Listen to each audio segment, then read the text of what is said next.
도돌이 가족들과 함께하는 말씀 묵상 시간입니다.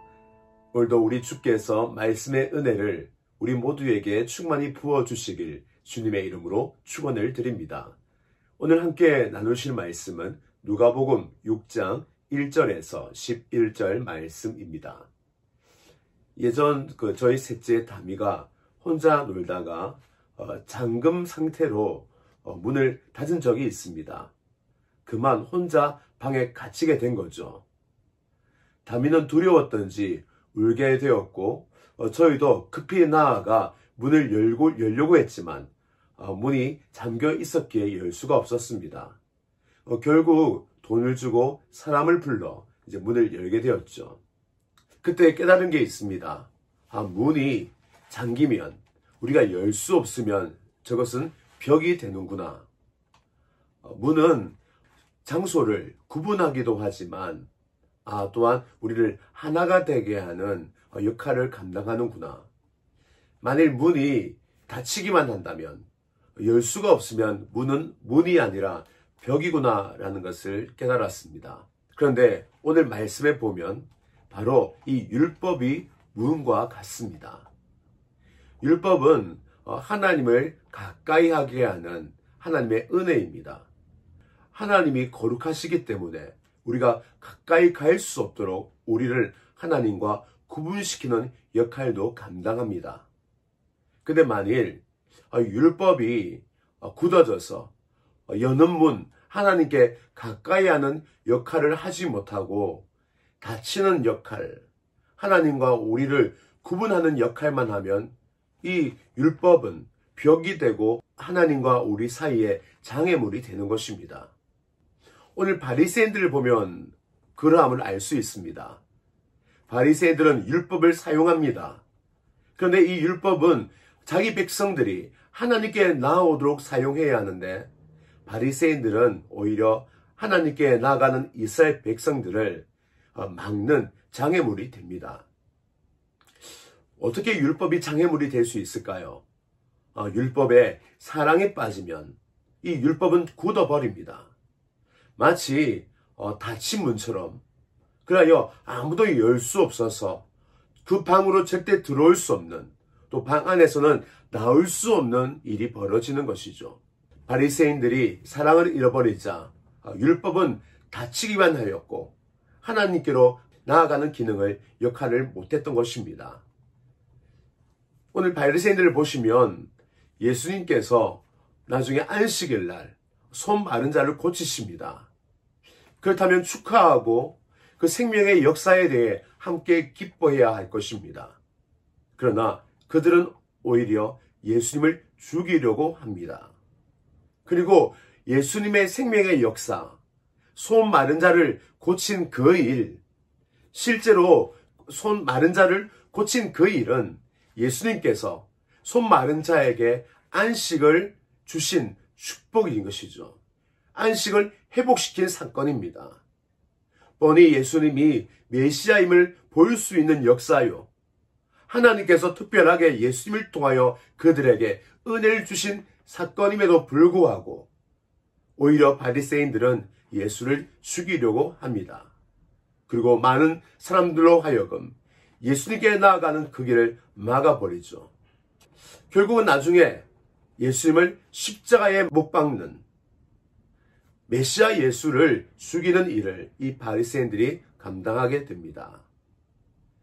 왜 율법을 그렇게 잘 알면서 메시아 예수를 알지 못했을까요? 바로 그들 안에 하나님의 사랑, 그 사랑이 소멸되었기에 율법이 굳어져 하나님께 나가는 모든 길을 그들이 다 잃어버린 것입니다. 저와 여러분, 우리의 신앙도 마찬가지입니다. 우리가 하나님의 사랑을 가지고 있을 때에 우리에게는 하나님께 나아가는 길이 열리게 됩니다. 우리의 신앙, 만일 우리의 신앙에 사랑이 빠지면, 사랑이 메마르면 우리의 신앙은 율법이 됩니다. 하나님께 가까이 나아가야 할 신앙이 하나님께 가까이 나아가지 못하고 우리의 신앙은 고갈되어 점점 굳어버리는 것입니다. 하나님께서 우리에게 생명으로 주신 이 신앙활동조차 우리에게는 큰 또 다른 하나의 인생의 짐이 되는 것입니다. 저와 여러분 안에 하나님으로 인하여 기뻐하는 마음을 가지고 계십니까? 그리고 하나님을 사랑하고자 하는 열망이 있습니까? 또 내 삶 속에 하나님의 사랑의 흔적이 있습니까? 바로 그것이 신앙입니다.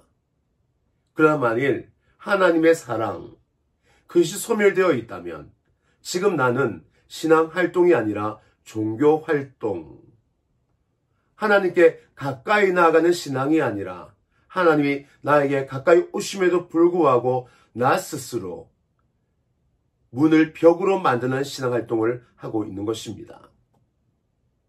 신앙이란 하나님을 향한 나의 발걸음이요, 매일매일 하나님과 동행하는 삶인 것입니다. 다치기만 율법, 그것은 신앙의 장애물입니다. 오늘 만일 우리가 하나님을 사랑하는 이 마음을 잃어버린다면 우리가 어떠한 신앙 활동을 한다 할지라도 우리는 하나님을 만날 수 없고 다람쥐 쳇바퀴 돌듯 허무한 인생 가운데에 종교는 우리의 또 다른 인생의 짐이 될 것입니다. 저와 여러분이 하나님을 진심으로 모시고 항상 그 사랑 안에 거함으로 진정한 안식을 누릴 수 있는 저와 여러분 되시길 주님의 이름으로 축원을 드립니다. 오늘 예수님께서 이 안식일에 대하여 말씀을 하십니다. 바리새인들은 걸어가다가 밀을 까서 먹는 이 제자들을 보고 안식일을 어겼다라고 예수님에게 고발을 합니다. 이때 예수님은 다윗의 예결을 가져와 그들의 질문에 대답을 하십니다. 다윗이 안식일 날 제사장들이 먹는 진설병을 먹지 않았느냐? 진설병은 제사장만 먹는 것입니다. 그런데 중요한 건 다윗은 하나님께 어떠한 징계나 체벌이나 또한 꾸중을 듣지 아니하였습니다. 왜 다윗은 안식일을 어기고 그리고 제사장만이 먹는 진설병을 먹었음에도 불구하고 괜찮았을까요? 그 이유는 다윗이 율법을 넘어선 사람이었기 때문입니다. 율법은 사람을 하나님께로 초대하는 문입니다. 율법을 통해서 하나님께 가까이 나아가는 것이죠. 그리고 하나님과 함께 있으면 하나님께 들어가는 그 문은 더 이상 우리에게는 의미가 없고 필요가 없습니다. 다윗은 하나님과 함께한 사람입니다. 다윗은 어떤 일을 하든지 하나님과 교제를 하였고 질문을 하였고 동행했던 사람입니다. 제사장이 진설병을 먹는 이유는 하나님과 교제하는 또 하나님과 함께하는 사람이기에 먹을 수 있었습니다. 다윗은 제사장을 뛰어넘어 실제로 하나님의 친구였고 하나님과 함께 식탁을 나누는 친밀한 하나님의 사람이었음을 우리는 알 수 있습니다. 저와 여러분, 다윗처럼 우리가 율법을 넘어서서 이 율법을 초월한 신앙으로 나아갈 수 있길 주님의 이름으로 축원을 드립니다. 율법은 우리로 말미암아 죄를 멀리하고 하나님을 가까이 하는 역할을 하는 것입니다. 우리가 이미 하나님과 함께하고 있다면 우리는 율법을 넘어선 사람이 되는 것이고 율법이 요구하는 사람이 된 것입니다. 그리하여 우리가 율법의 종이 되는 게 아니라 오히려 율법의 주인이 되는 것입니다. 예수님이 바로 안식의 주인이신 것처럼 우리 또한 이 율법의 주인이 되어 율법을 다 이루는 자가 되는 것입니다. 바로 그것이 사랑으로 말미암아 이루어지는 것입니다. 십계명, 어떤 사람에게는 쉽지만 또 어떤 사람에게는 어려울 것입니다. 어떤 사람에게 쉬울까요? 하나님을 사랑하는 사람에게는 이 십계명은 쉬운 것입니다. 또 이거는 쉬운 정도가 아니라 당연한 것입니다.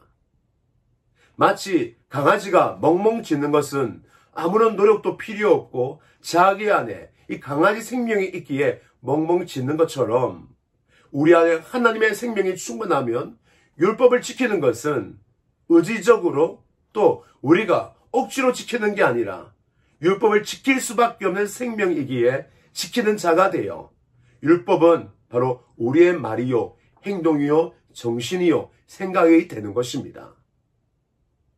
바로 이런 사람이 진정한 안식을 누릴 수 있는 사람인 것입니다.